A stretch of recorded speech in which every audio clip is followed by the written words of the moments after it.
Fala galera, tudo beleza com você? Muito prazer em conhecê-lo, muito prazer em conhecê-la. Sou o professor Rafael Manarino, professor de língua portuguesa aqui do curso Top de Linha, e vai ser um prazer imenso estar aqui trabalhando a língua portuguesa, colocando mais um pouquinho de conhecimento, trazendo mais um pouquinho de sabedoria e conhecimento, beleza?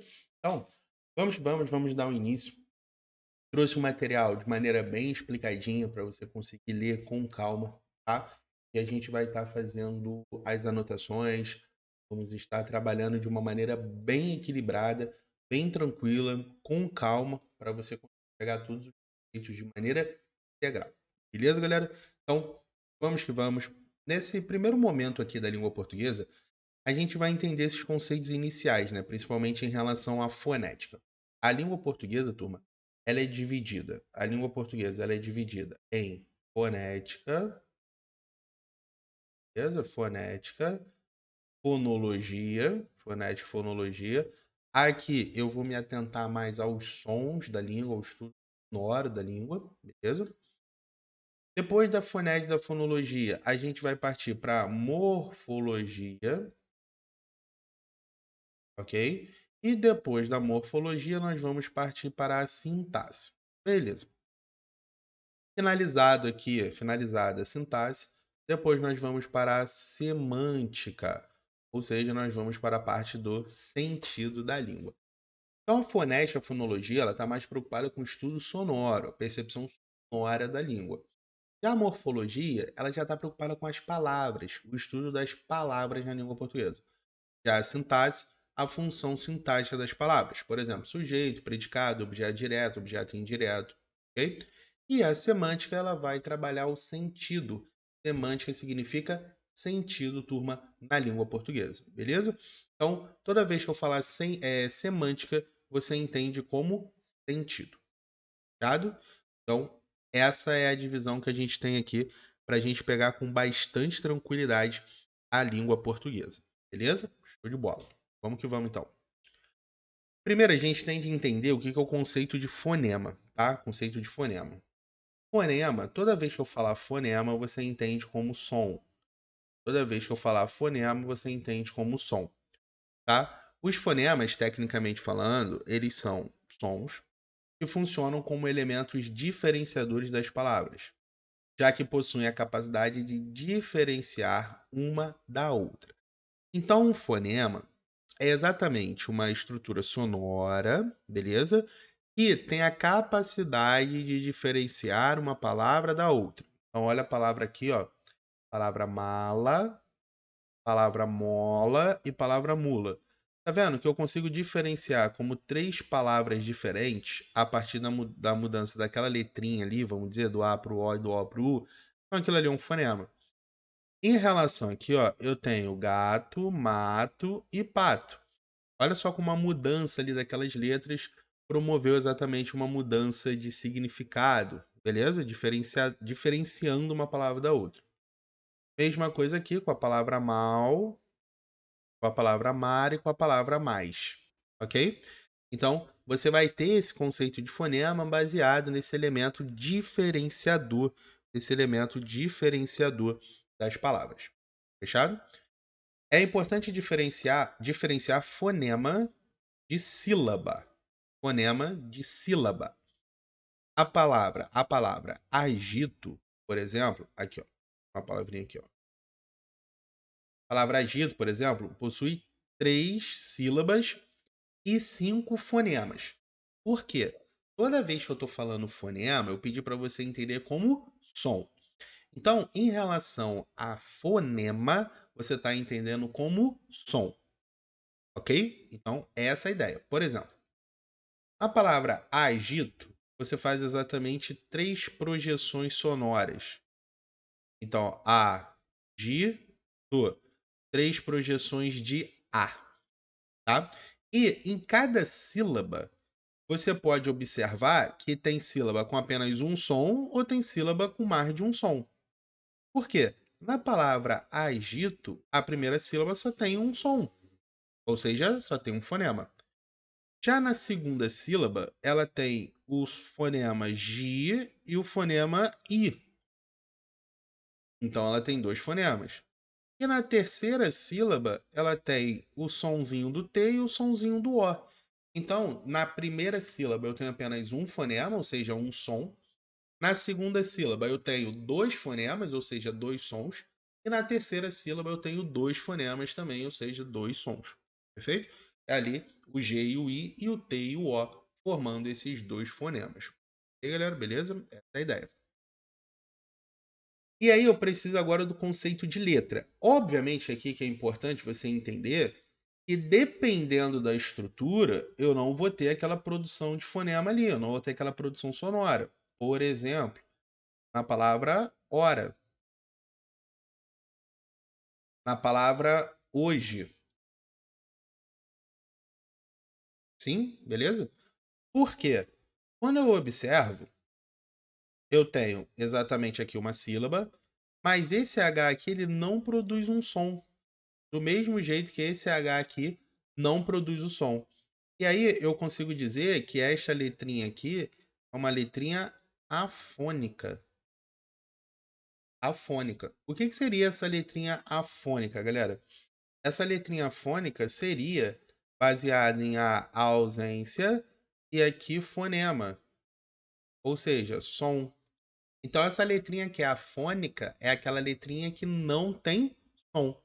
É aquela letrinha que não vai ter uma unidade sonora, não vai produzir som pra gente, ok? E aí vamos entender o que que é essa letra. O que que é letra, turma, pra gente na língua portuguesa? Letra é a representação gráfica, ou seja, gráfica vem de escrita, vem de grafia, ok? Isto é, a letra é usada para representar um som. Representar um som. Dessa forma, a gente pode entender que a gente usa as letras para escrever e os fonemas para falar. Isso aí. Por quê? Já que fonema é som, você não usa o som para escrever, e já que fonema e já que letra é escrita, você não usa uma escrita para falar. Perfeito? Então a gente tem que a letra é usada para escrever e o fonema é usado para falar. Ok? Essa é a diferença aqui. Repare que o ideal seria que cada fonema, quando eu falo fonema, você entende som, fosse representado por apenas uma letra. Sim, seria muito mais fácil de estudar a língua portuguesa. Mas, na língua portuguesa, isso não ocorre. Repare o vocábulo abaixo. Olha aqui a palavra exame, turma. A palavra exame, ela apresenta a sua grafia com X, perfeito? Só que o que você pode observar? A melhor forma seria com a letra Z, sim. Porque o som que você está ouvindo é um som Z, Z, Z. E este som Z é muito próprio da letra Z e não tanto da letra X. Mas o que eu estou mostrando para você é exatamente que eu não tenho apenas uma letra para representar um som. Eu posso ter mais de uma letra representando aquele mesmo som, beleza? E daí é que vem a dificuldade numa questão de ortografia, por exemplo. Vai preencher com X, vai preencher com Z, vai botar SH, vai colocar dois S, então acaba que isso fica bem dificultoso na hora do estudo. Mas precisamos entender que muitas vezes as palavras estão presas às tradições etimológicas. Etimológica, turma, dá a ideia de origem. A palavra exame, por exemplo, vem do latim aqui, ó, examen, o que justifica a sua grafia como conhecemos. Ah, eu tenho que saber latim? Olha, meu aluno, não cai latim na sua prova, até porque latim é uma língua que não está mais em uso, tá? Só que o que acontece? O português, ele é uma língua que veio do latim, assim como o espanhol, assim como o italiano e assim como o francês. O, o português, ele veio do latim. Se o português ele vem do latim, obviamente que a base latina, né, quando a gente estuda o latim, acaba sendo extremamente importante para a gente, porque é de lá que as nossas palavras elas vêm, por exemplo, foi de lá que elas nasceram, beleza? E aí quando eu falo, ah, porque no latim era não sei o que, aí você, caraca, eu nunca estudei latim. É, porque a gente não tem esse costume de observar o latim nas escolas e tudo mais, beleza? Mas a língua portuguesa ela vem do latim, por isso. E muitas características que a gente tem hoje na nossa língua portuguesa a gente encontra lá no latim essas respostas, beleza? Então aqui o que eu estou querendo conversar com vocês é o seguinte: o ideal seria que, se você escutasse um determinado som, você entenderia que era tal letra. Só que o que você está vendo aqui é que, por conta de processos históricos também, por conta de processos etimológicos, você vai ter algumas palavras que são escritas de uma determinada maneira e que, na hora que você fala essa palavra, ela te dá uma ideia de uma outra letra, talvez. Então, se fosse a palavra casa, por exemplo. A palavra casa, o som que você tem da palavra casa é muito próprio do som Z, da letra Z, não é verdade? Só que casa é escrito com S, perfeito? Então, o que eu estou tentando mostrar é, não dá para você esperar, por exemplo, não, eu estou escutando o som Z, então essa letra é a letra Z. Não, porque nós temos processos de origem, processos etimológicos, como você viu da palavra exame, que justificam por que a palavra é escrita daquela maneira, tá?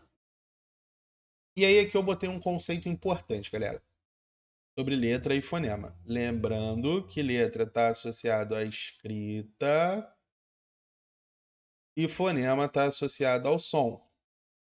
A mesma letra pode representar fonemas diferentes, ou seja, pode representar sons diferentes.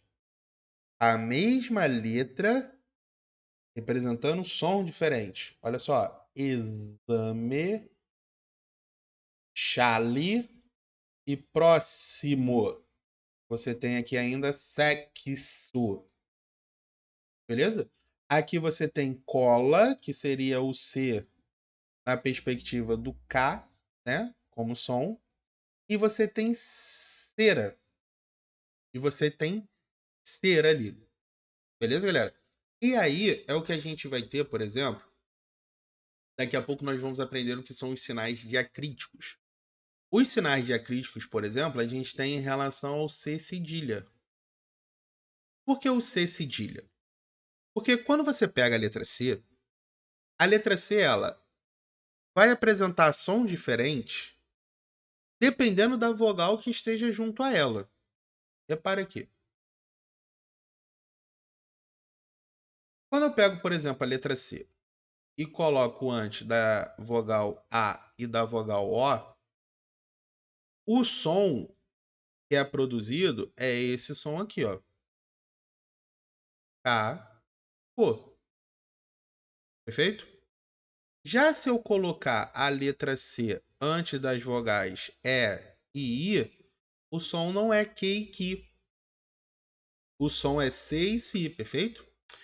Mas quando eu quero que antes da vogal A, você tenha, por exemplo, o som Sa. E aí você faz, por exemplo, na palavra caça, olha aqui, na palavra caça, você repara que daquele jeito que eu coloquei, você entende que isso aqui é som de K, sim? Mas a partir do momento que eu coloco o cedilha, isso aqui é chamado de um sinal diacrítico na língua, ok? Você já não lê com um som de K, você lê com som de S. Perfeito? Então, caça é identificado esse som exatamente por conta do cedilha, tá? Exatamente por conta do cedilha. Beleza, galera? Então, a perspectiva ali do cedilha é exatamente como se fosse um recurso, como se fosse uma ferramenta da língua para que você consiga manipular um pouco, para que você consiga alterar um pouquinho essa presença sonora, para você não ficar lendo caca, quando na verdade você precisa de caça, exatamente do verbo caçar. Beleza? Então, também você tem essas adequações que são importantes aqui em relação à língua, tá? O cedilha e o tio a gente vai ver mais na aula de acentuação. O tio a gente vai trabalhar também como sinal diacrítico, ok? O mesmo fonema, o mesmo som pode ser representado por letras diferentes. Aqui em cima, na 1, você viu que a mesma letra representava sons diferentes. Agora você inverte, é o mesmo som sendo representado por letras diferentes. Então, ó, casa, casa, olha o som, casa, exílio, exílio, cozinha, cozinha. E aí por isso que quando, por exemplo, você pega uma criança e a criança escreve casa com Z, cara, não é pra, tipo assim, briga, nossa, que absurdo, tem que brigar com a criança. Não, por quê? Ela tá representando aquilo que ela tá ouvindo. Eu não acabei de falar pra você que a representação, a letra é a representação do som? Eu acabei de falar pra você que a letra é a representação do som, não é? A letra é a representação do som. E aí a criança está sendo alfabetizada e ela vê a palavra zebra. E ela vê a palavra zebra. Você concorda comigo que zebra é com Z, perfeito? Aí ela tá aqui, ó. Aqui, turma, vamos lá. Aí faz a separação de sílaba. Aí fica assim, ó. Z, Z com E faz o quê? Z. Z com A faz o quê? Zá. Z com A faz A. Não é isso que você acabou de falar? Z com A faz A. Beleza. Aí vamos lá para casa. Ué, peraí. Z com A faz Zá. Então é casa. Opa, então casa é com Z. Aí você fala pra criança, não, casa é com S. Aí a criança fica assim, porra, peraí. Zebra tem o mesmo som de casa. O Z de zebra tem o mesmo som do ZA de casa. E uma é com Z e a outra é com S? Aí você fala, é isso aí. É isso aí. E vida que segue, meu irmão. E vida que segue. Quando você para estudar um pouquinho a língua portuguesa aqui comigo, você consegue entender e consegue explicar. Não, olha só, nem todo som é representado por uma única letra. Você está vendo aqui que o mesmo fonema, ou seja, o mesmo som z, pode ser representado por letras diferentes. Então, o z de zebra é o mesmo z de casa. Sim, é o mesmo fonema, é o mesmo som. Mas eles podem ser representados por letras diferentes.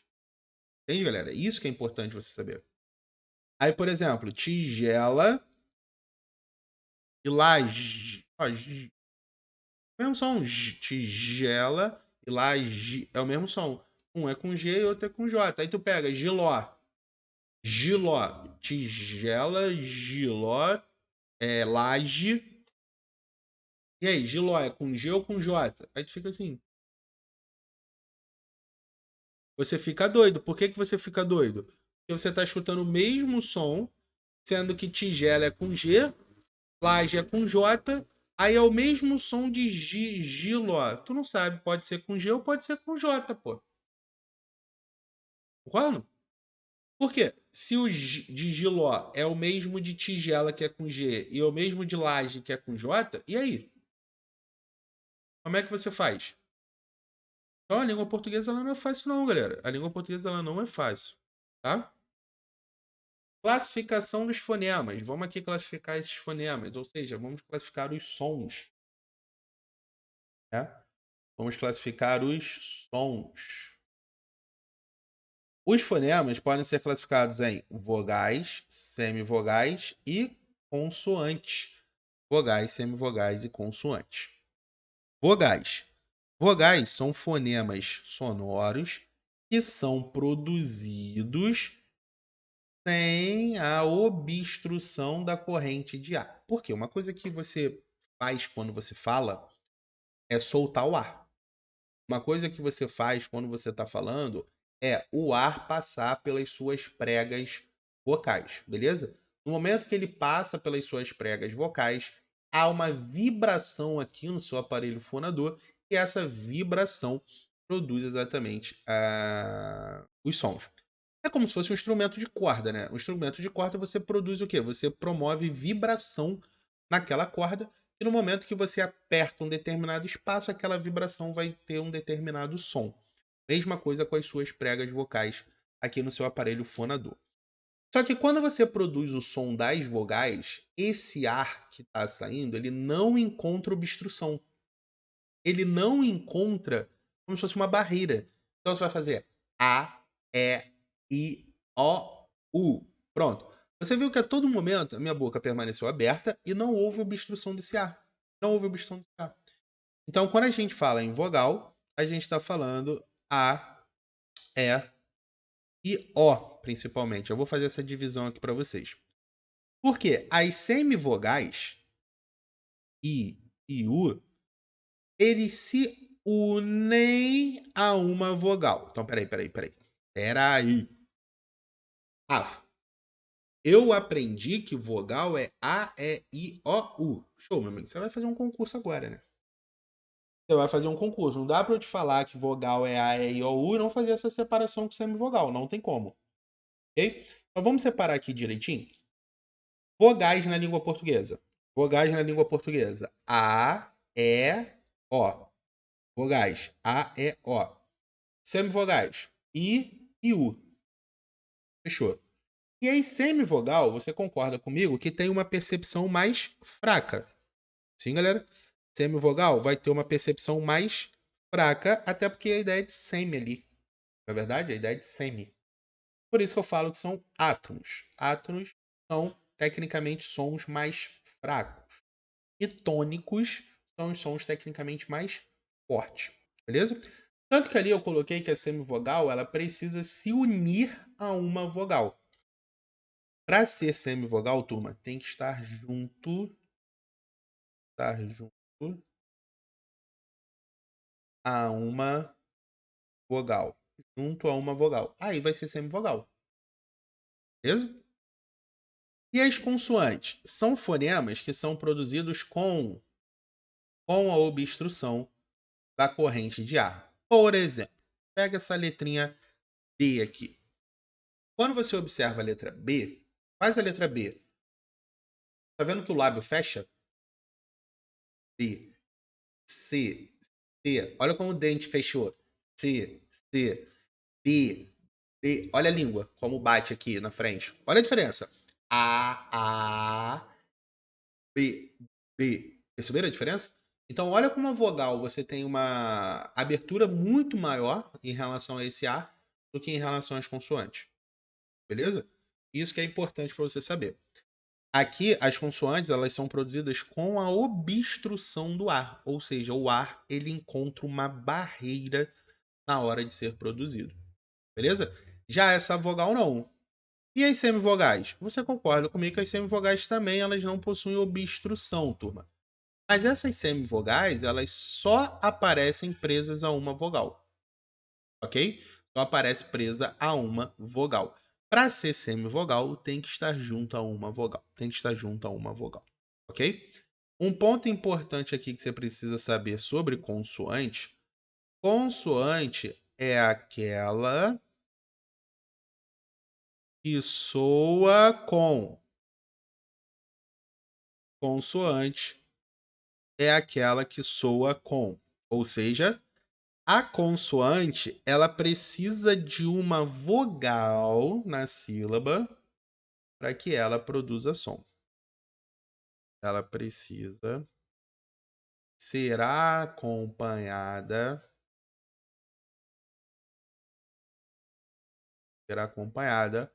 por uma vogal. Ela precisa ser acompanhada por uma vogal. E é exatamente o que eu coloco aqui para você. Repare nessa atenção que eu estou falando aqui, ó. Na língua portuguesa, não existe. Na língua portuguesa, não existe. Não é que eu estou falando, ah, não, porque é uma exceção, não sei o que, não. Estou falando, não existe sílaba sem vogal. De novo, não existe sílaba sem vogal. Eu desafio você a pensar uma palavra de origem portuguesa, que é originária do latim e tal, do nosso dialeto aqui, da nossa língua portuguesa, que não tenha vogal. Você vai ter extrema dificuldade, você não vai conseguir pensar. Por quê? Não existe. E aí, eu tô aqui especificando mais ainda para você. Não é que não existe palavra sem vogal. Não é que não existe palavra sem vogal. Não existe sílaba. Não existe sílaba vogal. Sem vogal. Beleza? E lembrando que sílaba é uma projeção de ar, ok? Projeção de ar. Portanto, ela é considerada a unidade básica da língua. Quem é a unidade básica da língua, turma? A vogal. As consoantes, por exemplo, só são capazes de formar sílabas com o auxílio de uma vogal. E olha só, eu não estou falando semivogal, tá? Eu estou falando apenas vogal. Por quê? Para formar sílaba, eu preciso ter uma vogal. Porque para ter uma semivogal, ela só é semivogal se ela estiver presa a uma vogal, não é isso? É. Então eu tenho que ter uma vogal na sílaba, pô. Entendeu? Então eu tenho que ter uma vogal na sílaba. Se eu tiver uma vogal na sílaba, aquela consoante consegue formar uma sílaba. Porque foi aquilo que eu falei, consoante é aquela que soa de sino, soa com. Consoante não é unidade sonora, tá? Por isso que eu não botei ali, são fonemas, são unidades sonoras. Consoantes, elas só formam, só apresentam sonoridade porque elas se juntam a uma vogal. Ok? Elas se juntam a uma vogal. Então repare aqui. Uma brincadeira que eu acho que ela é muito lúdica para te explicar isso é, por exemplo, a forca. Vou colocar aqui, ó, a forca. E aí o que que eu vou fazer? Eu vou colocar aqui uma palavra. Como é que eu brinco com meus alunos? Principalmente quando é mais criança. Como é que eu brinco com meus alunos? Eles jogaram forca, eu falo assim: caraca, quantas sílabas? Diz pro tio quantas sílabas tem.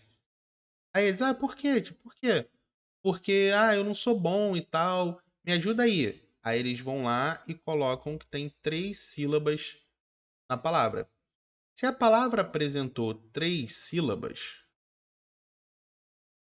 eu tenho que ter no mínimo 3 vogais. Por que no mínimo, turma? Porque eu posso ter um ditongo, tritongo, que a gente vai ver daqui a pouquinho. Mas a partir do momento que o seu colega, que é a sua colega, apresentou que a palavra tem 3 sílabas, você já sabe que tem 3 vogais.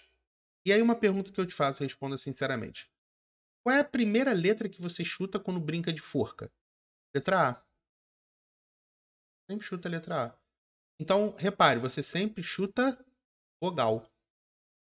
Por que que você sempre chuta vogal? E um ponto importante aqui pra gente. Na divisão do A, E e o A, ele sempre, turma, sempre será vogal. Beleza? Sempre será vogal. Então, isso significa, Rafa, que o E e o O nem sempre serão vogais? Isso, a gente vai ver isso nos encontros vocálicos daqui a pouquinho. Beleza? Por que que você chuta sempre letra A, turma, quando você brinca de forca? Porque inconscientemente você sabe isso aqui, ó, que não existe sílaba sem vogal. Porque na sua cabeça de falante da língua portuguesa, você não se lembra de uma palavra que não tenha vogal. E aí você sempre fala a letra A, porque a letra A ela é sempre vogal, sempre. Então ela tecnicamente ela sempre vai aparecer ali numa sílaba, caso a sílaba obtenha uma vogal A, ok? Então nesse ponto, quando eu observo, eu falo assim, aí você vai lá e vai preenchendo. Por exemplo, ar, ó, ore. Tá vendo? 3 sílabas. Na primeira sílaba, uma vogal A. Na segunda sílaba, uma vogal O. E na terceira sílaba, uma vogal E. Pronto. E aí você conseguiu observar que a palavra tem 3 sílabas e ela apresentou 3 vogais. Beleza? Esse é um ponto. Agora, obviamente isso não é uma regra, porque como eu falei para você, aqui em relação, deixa eu ver uma palavra aqui pra gente. Vou colocar uma palavra aqui pra gente observar que, obviamente, você tem que tomar cuidado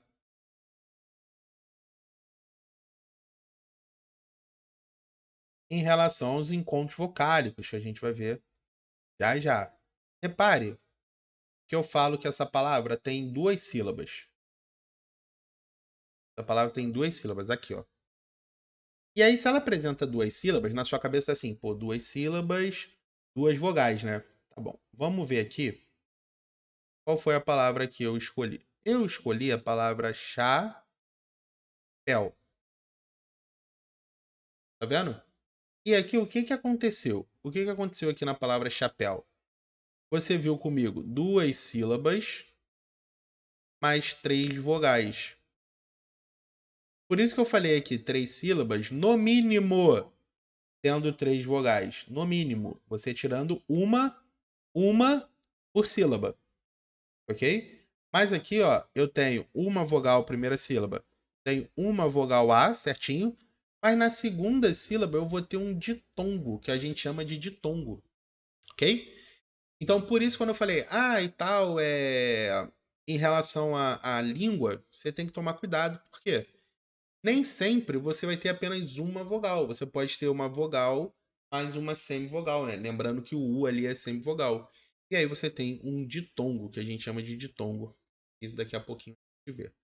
Beleza, galera? Então, em relação a essa primeira aulinha, nós vimos bem esses conceitos iniciais e a gente vai partir agora para os encontros vocálicos e os encontros consonantais. Belezinha? Então, tamo junto. Daqui a pouquinho a gente se vê. Valeu, galera. Tchau, tchau.